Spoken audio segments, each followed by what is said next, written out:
अस्सलाम वालेकुम स्टूडेंट। उम्मीद है आप सब खैरियत के साथ होंगे।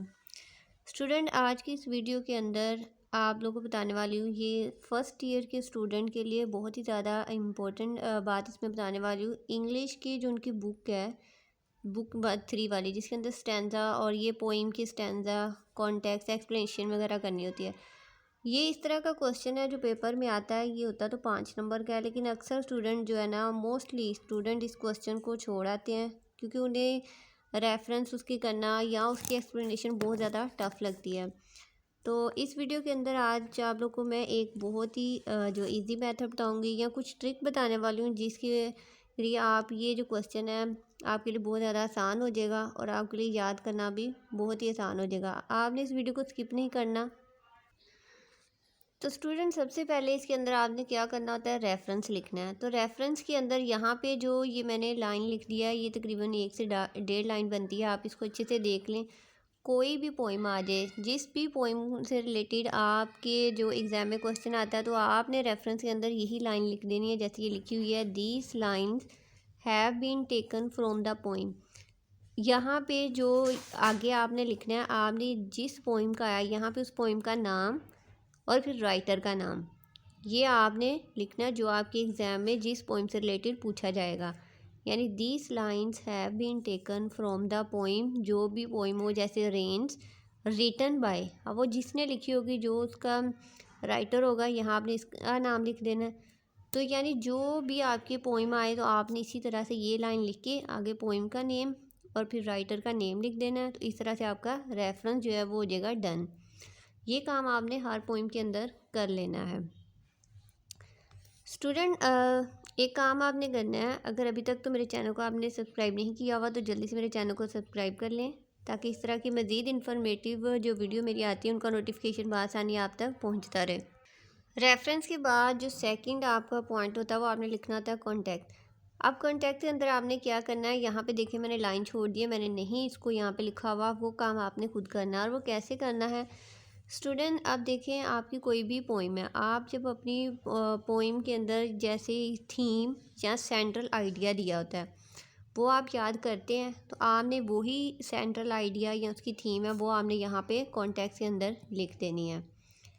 आप देख लेते हैं एक्सप्लेनेशन, क्योंकि मोस्टली बच्चों को जो प्रॉब्लम है वो एक्सप्लेनेशन के अंदर ही होती है। तो यहाँ मैं आपको बहुत ही आसान तरीके के साथ बताने वाली हूँ। अगर तो आप थोड़ा टाइम निकाल के वीडियो को देख लेते हैं, अच्छे से इसको समझ लेते हैं, तो आपके लिए बहुत ही ज़्यादा आसानी हो जाएगी और आपको पोइम वाला जो क्वेश्चन है याद करने में कोई मुश्किल नहीं होगी और इसको आसानी से आप अपने पेपर के अंदर अटैम्प्ट कर लेंगे।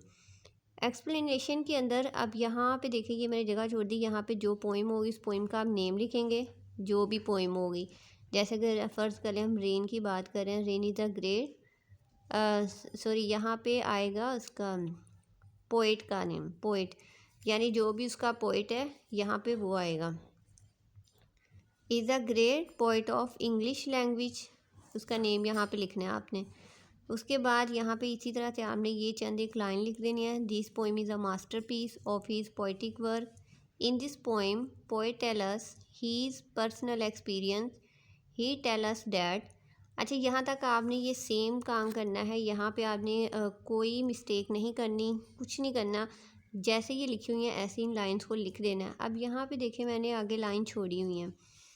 इन लाइंस के अंदर आपने क्या करना है कि जो भी आप पोइम याद करते हैं, आप उस पोइम के आप क्वेश्चन आंसर भी याद करते हैं, तो वही जो आंसर आपको याद होंगे उस पोइम से रिलेटेड, वो यहाँ पे आपने लिख देने हैं।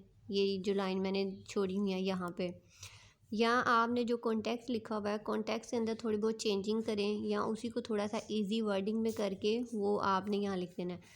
यानी उसी पोइम से रिलेटेड आप यहाँ पे आंसर उसके भी लिख लें और जो कॉन्टेक्स्ट में दिया हुआ उसको थोड़ी सी चेंजिंग करें या इंग्लिश जो सॉरी इजी लैंग्वेज में उसको आप यहाँ पे लिख दें। उसके बाद आपने क्या करना है, यहाँ पे कुछ लाइन ऐड करने के बाद, वो लाइन किस तरह ऐड करनी है अभी जैसे मैंने आपको बता दिया। उसके बाद फिर आपने जो लास्ट पे ये लाइन से लिख देनी है, it is an excellent poem, it is a full of meanings, the language is simple and charming, this poem is excellent blend of human emotions and feelings. तो यहाँ पे आपकी जो पोएम है वो उसका एंड हो जाएगा और आपकी पोएम का जो ये रेफरेंस है वो एक्सप्लेनेशन वो कंप्लीट हो जाएगी। दोबारा से बता रही हूँ, जो मैंने इसकी एक्सप्लेनेशन में स्टार्ट पे लाइन दी हुई हैं ये आपने ऐसे करनी है। फिर ये जो लास्ट वाली लाइंस हैं ये भी एज इट इज़ लिखनी है। ये सेंटर में जो लाइंस मैंने यहाँ पे 2 स्किप की हुई हैं, यानी यहाँ पे चंद एक लाइन जो है आपने खुद ऐड करनी है। वो किस तरह ऐड करनी है, पोइम के जो आंसर याद किए यहाँ पे आपने वो लिख देने हैं, और एक्सप्लेनेशन को आप थोड़ा सा चेंज करके थोड़ा इजी लैंग्वेज में करके आप यहाँ पे लिख देंगे, तो आपकी जो बहुत ही अच्छी एक एक्सप्लेनेशन है वो तैयार हो जाएगी। तो आपने जो भी पोइम करनी है उनके अंदर सेम यही काम आपने करना है।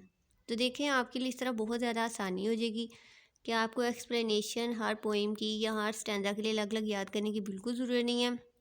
इस तरह आपने उसका रेफरेंस तैयार कर लेना है। हर पोइम में यही चलेगा, सिर्फ पोइट का नेम और पोइम का नेम यहाँ पे आएगा, फिर कॉन्टेक्स्ट और उसके बाद एक्सप्लेनेशन भी आपको।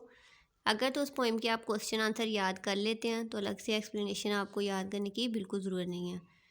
तो उम्मीद है ये वीडियो आप लोग के लिए काफ़ी ज़्यादा हेल्पफुल होगी। स्टूडेंट आपने इस वीडियो को लाइक करना है और ज़्यादा से ज़्यादा शेयर करना है। वीडियो को अपने फ्रेंड्स के साथ भी शेयर किया करें ताकि दूसरों बच्चों का भी फ़ायदा हो। तो इसमें आपने कोई भी मिस्टेक नहीं करनी, ना स्पेलिंग मिस्टेक, बस ऐसे ही इसको आपने अच्छी तरीके से याद कर लेना है। अगर किसी भी चीज़ की आपको समझ नहीं आती तो आप मुझसे कमेंट सेक्शन में पूछ सकते हैं। तो बस अल्लाह ताला आप सब बच्चों को दुनिया और आखिरत में कामयाब करे। मुझे भी अपनी दुआओं में याद रखिएगा। सो नेक्स्ट वीडियो तक के लिए अल्लाह हाफिज़।